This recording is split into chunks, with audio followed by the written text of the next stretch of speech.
stressful part of the night is done. No demos can fail anymore, which is excellent news. I know several of those demos were pushed to production an hour before tonight started, so well done to everyone with demos. I recently finished a PhD at MIT working on security for AI agents, and just joined WorkOS a few days ago to help scale up AI agents.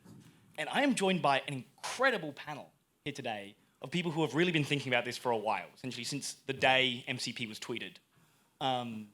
So let's kick off with some introductions, and what are you working on? Great.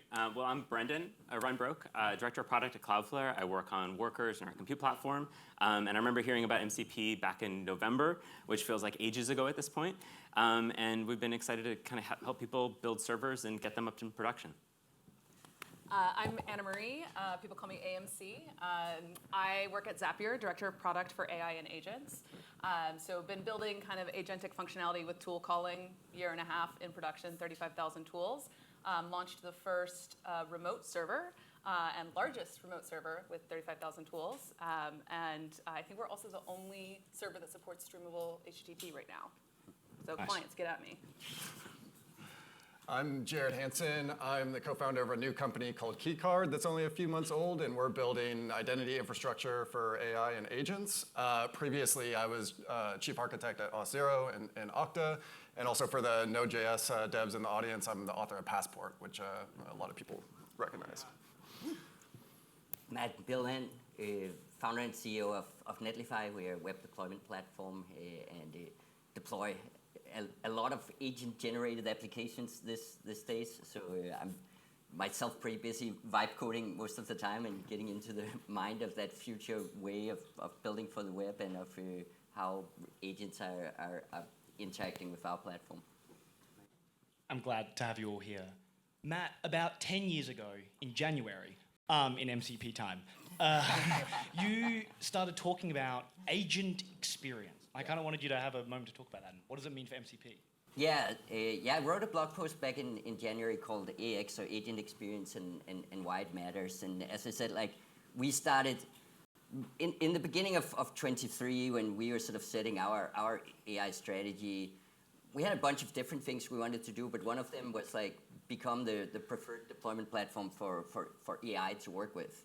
And I would say back then when I formulated that, it felt like, okay, that's probably like an end of the decade thing or something like that, right? Like, and then things started moving a lot faster, and suddenly we had a lot of real code agents pushing real applications to Netlify. And I started thinking a lot about what do they actually need from our platform, right? Like in the same way that for the first 10 years of Netlify's existence, we were sort of really laser focused on the concept of DX, or developer experience. Like what does a developer need as the holistic experience of documentation, of UI, of aha moments and low friction.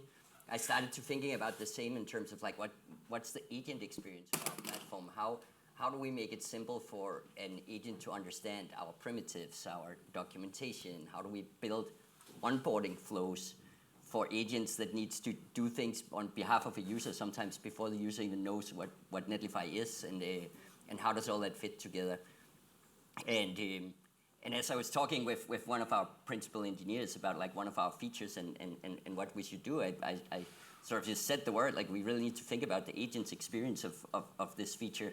And at that point it sort of clicked that this would be a real thing, like that I needed to orient the whole company around in the same way that we used to orient around DX, and that you probably can't build really great DX today if you don't really think about AX and agent experience. I think AX is such a good term to have coined. Well done. Speaking of deploying a lot of agents, I've spent a lot of time in the Cloudflare Workers dashboard. Brendan, you've been shipping a huge amount of stuff. What is most exciting in the Cloudflare stack right now, and where do you see all of this going? Well, we're really excited about MCP servers that can become agents themselves, because we think a lot about kind of long-running, durable execution on our platform. And so, if you've deployed an MCP server, there's, maybe it starts with a tool, but it can evolve pretty naturally into being something that has its own memory, that can start taking actions on behalf of people. And so we've been really seeing that MCP servers are this interesting gateway drug of like, every company under the sun feels like they're building them right now. And how do you kind of gradually shift from, okay, I just built some tools, to I built this thing that I can kind of transform into taking actions on behalf of other people. So really excited about MCP as a spec and a protocol kind of evolving to support agent to agent. Do you, on agent to agent, do you have thoughts on the A2A protocol? It's MCP night, but we can dabble just a little bit. I mean, I have a spicy take. Maybe I should save it for later. But you know, I think it's great to see so many builders in this room. People just want to build things and ship, and not like debate all the nuances of how all these protocols could be 9,000 times better. Like, I agree with Kramer. Like, you know, there's lots of things that are terrible here, but like, protocols win because they have momentum and because they have people who are just excited to go. And why we're excited at Cloudflare is like, this reminds us a lot of the early days of the internet. You know, people just want to build their own side projects and experiments.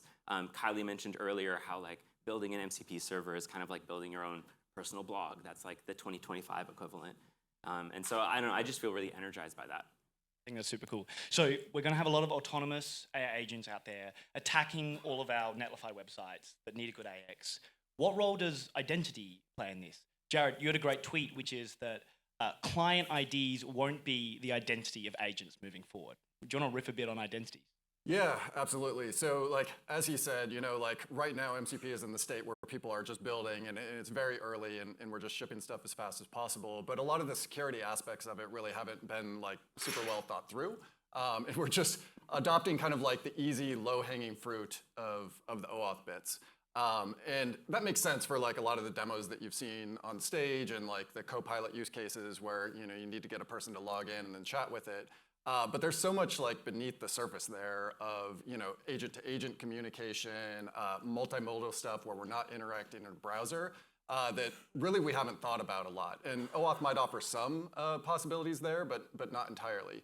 But on the like client ID and secret part, I think it's interesting, like if you look at some of the latest proposals in OAuth, they all involve dynamic client registration, which as a spec has never actually been deployed. And if we deploy it as kind of suggested, it basically means all these agent systems are effectively anonymous. And this obviously isn't going to fly. How do you build trust with a system that's anonymous? And so I think we need to like start looking at other solutions there, and start fixing identity in the agent layer itself. So what is the solution there? Good question. So, you know, come talk to me afterwards. We've got a bunch of ideas. You know, I think, you know, we've solved some of these problems in the past on the web with like PKI infrastructures, and some of the stuff that we're looking at Keycard kind of evolved from some of those thinkings, and so we're trying to see how we can apply it to AI. Super cool. So AMC, everyone here is trying to build MCP tools to connect to stuff. Zapier already has a lot of integrations. How many do you have? So we have 8,000 integrations with 35,000 tools in those integrations. You guys got to catch up.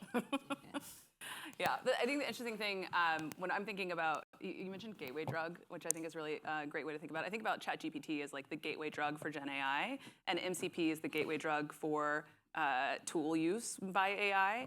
But everyone here is talking about agents, and all the demos are talking agents, but none of them are showing agents. They're all showing what I call overdressed chatbots, which are just like chatbots that are swinging tools around like cosplay. But being an agent, it's ostensibly, this is incredibly scalable technology, and we're bottlenecking it around a moment when a human has to tap it on the shoulder and say, like, would you please be so kind as to do this little thing for me? And so I think I'm really excited about MCP, hopefully getting people to the next step, which is, you know, we started talking about our buddy Paul with the files, what happens when you're asleep? And so trigger infrastructure is the thing that I'm really excited about. And obviously, I'm coming from a background in workflow automation where trigger infrastructure is the game. You know, we have 35,000 tools. We have 25,000 triggers.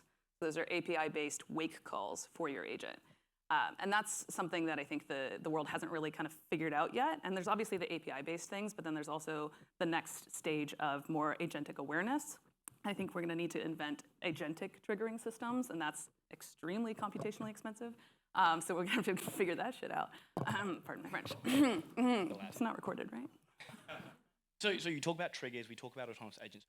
What do you guys think this looks like in 2 years' time? I know 2 years' time is a long time away, but what does this look like, and what do we need to build to get there?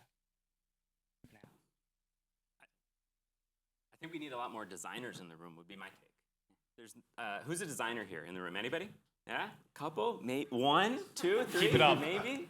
But like, UI designers, people design interfaces all day, and are there really going to be interfaces, or are these things going to be triggered in the background while we're asleep and we're not doing things? There's so much work to be done there. There's so much exploring and tinkering and prompt engineering to do that I think those roles are going to change a lot. Do you think there's going to be an agent experience designer down the line? I think there's definitely going to be that, and I think the agent experience design is often going to be about the interaction between humans and agents in reality, right? Like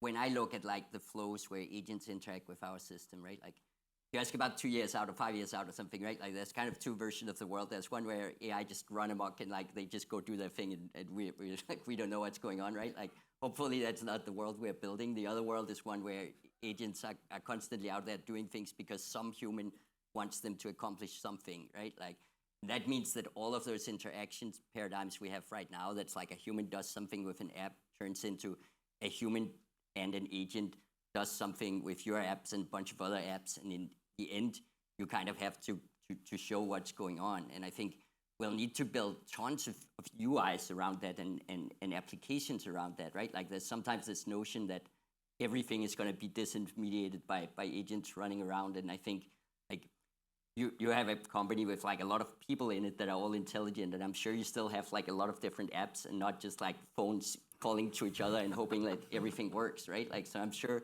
the same way when we have like even more intelligent actors, we're going to need even more applications and tools to actually observe and understand what's happening in our systems.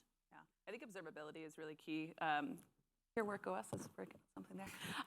No, I think observability is really key. I think control is really key. A lot of things that I'm curious about are we're powering up all of these agents with tools, but where are any of the param controls for the user? Like it's all just kind of like, here's a tool. It has in parameters and independent parameters, and some of those are going to be from a list that you can guess, and some of them are open text.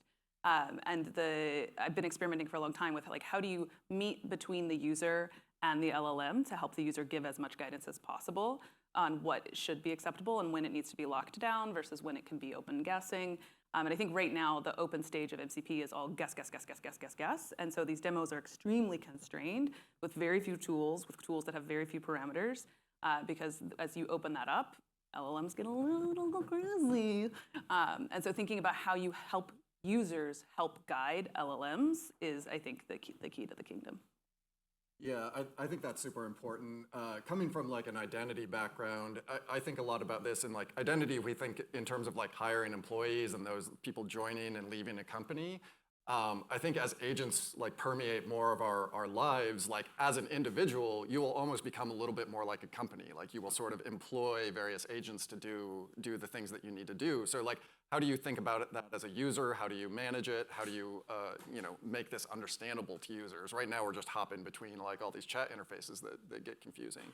I think another thing that's interesting, like from a business or company perspective, is how do you think about like hiring agents? And do those agents become like employees that exist for like 30 minutes in your company, and then you want to just terminate all their privileges after they've done their task? And like, how do you build up trust in agents if they sort of come and go this rapidly? And thinking about things like the usability here, I think is like super fascinating. And these are all like design patterns that we'll have to figure out, over the coming years.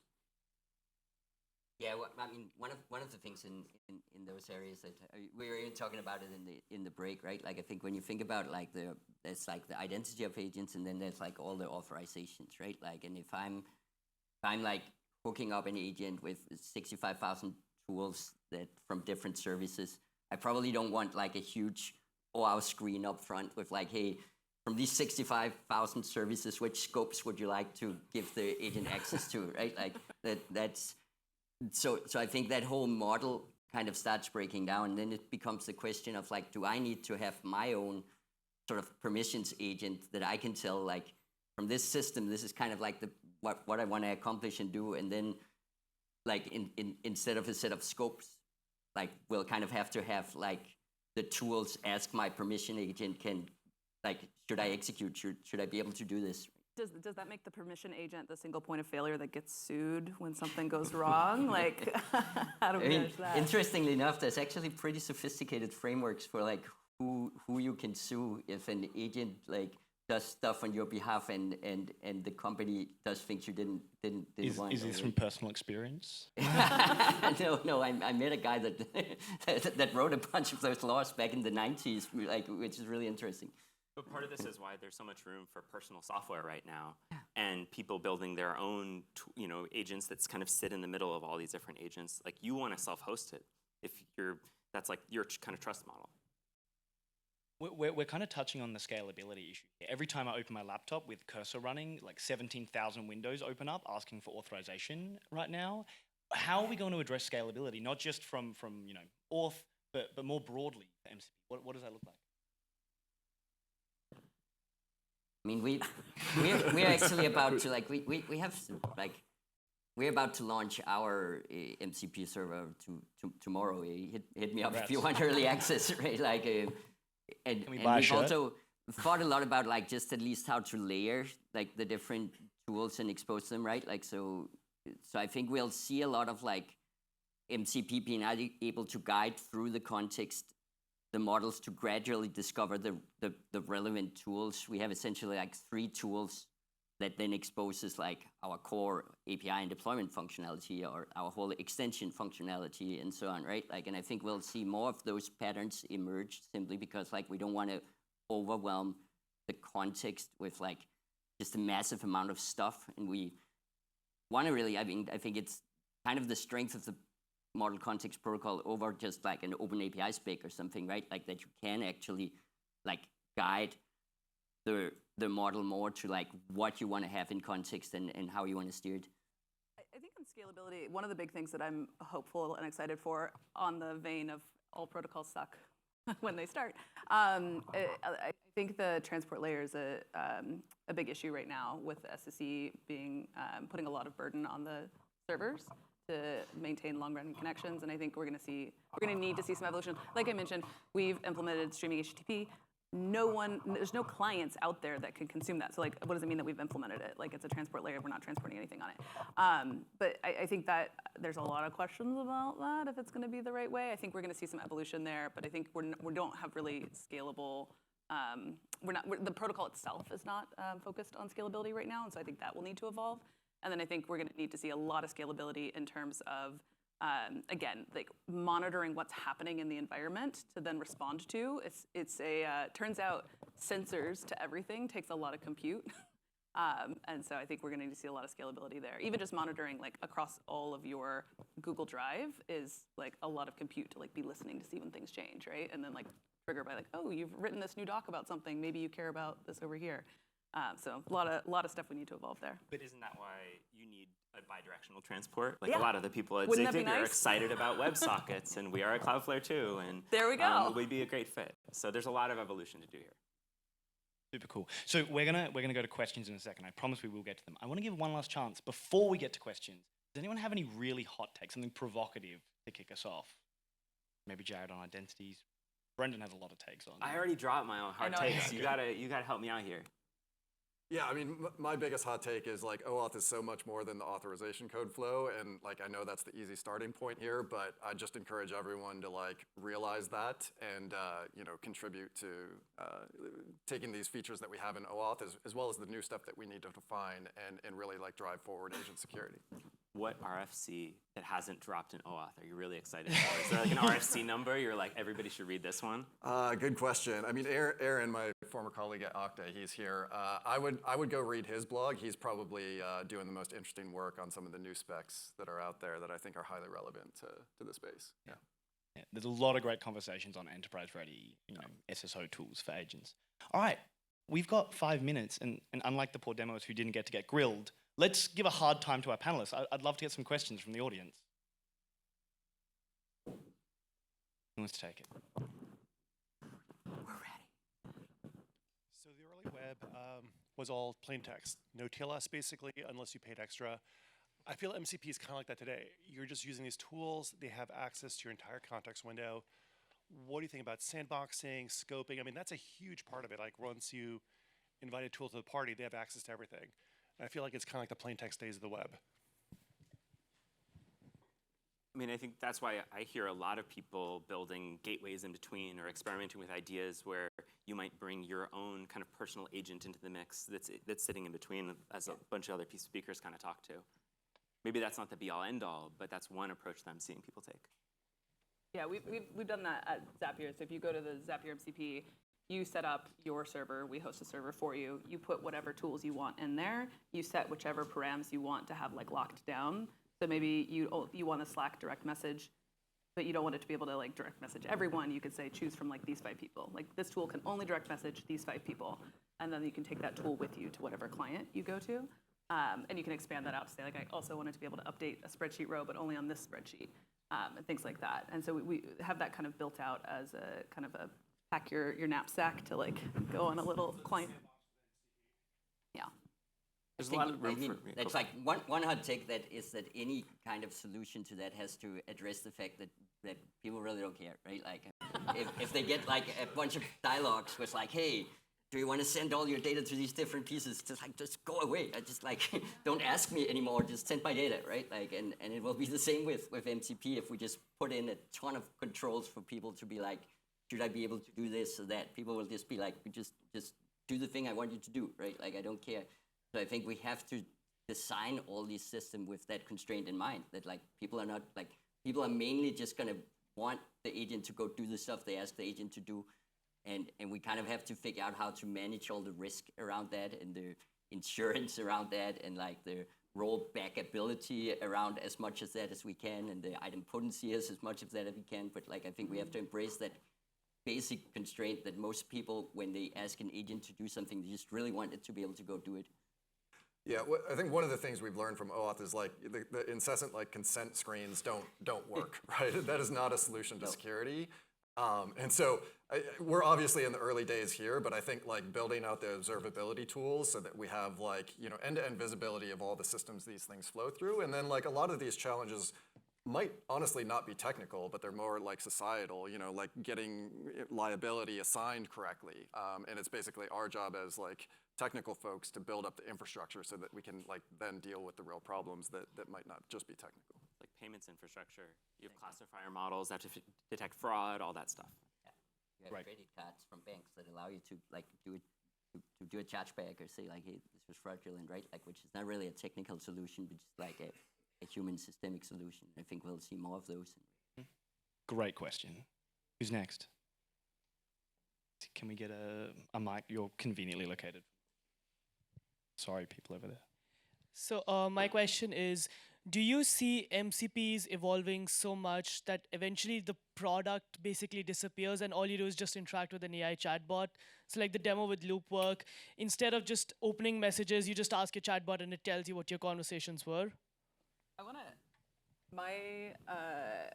My wedding planner had a tattoo on her arm that said "People don't read," which I just absolutely love. And she's a project coordinator by trade. People don't read. People hate reading. I know most people in this room spend a lot of time in IDEs and like do read, but most people don't read. They hate it. So I think that the idea of like all of the UI disappearing into text is like the least usable thing I can imagine. How's my one designer hanging out over there? I actually have a slightly like a contrarian theory almost, right? Like that one like these generative AI will allow us to build much more visually engaging and interactive experiences on the web than we've been able to so far. It'll make it much cheaper to produce like art assets and like even 3D worlds or animations and stuff like that. It's very expensive right now. And it'll also make it will also, like, the existing of this whole agentic layer below it will make it really easy to consume those experiences in very different ways, which means that a lot of, like, the accessibility concerns that might also make it really hard to build engaging visual experiences will just sort of go away because people can also just ask the agent, like, hey, what's happening, right? Like, so I have, like, the opposite view that I think we'll build much more cool stuff and much more shared experiences with this technology than we could until now. All right, we have 30 seconds. Who is the best question in the room? That's quick. Pink hair. All right. What is the coolest jaw-dropping thing you've seen your customers, yourselves internally, that you've done? Like, what's just fucking awesome that you've seen? Asana demo that folks at Asana gave 2 weeks ago during our MCP demo day blew me away because it changes like project management from this clicking around task to a thing that suddenly you say a couple words and you have this whole project plan. Totally flipped how I think about using those types of tools. I have a customer who showed me a system he's built that every Sunday goes and looks at all of his Notion project boards, gets a sense of what's behind, what's urgent, what needs updating, and then emails everyone on the team. So there's like an update of just like, hey, like here's what's behind, here's got some dependencies, you need to hurry up, like, and it's basically just like which is really nice to have an agent do because humans don't like doing that to each other.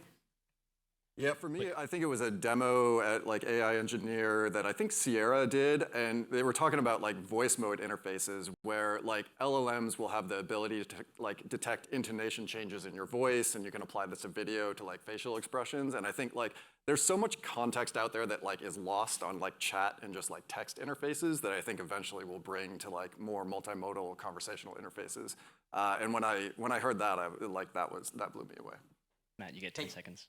There's this guy I actually just grabbed lunch with today, I and Curtis from Niantic, just like a UX designer there that built a complete like 3D editing app in the browser with 3JS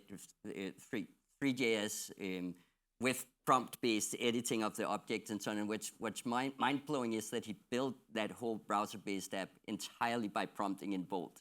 And that to me was just like mind-blowing when I saw it. Amazing. That is super cool. Well, thank you very much. Let's get a round of applause for our panelists.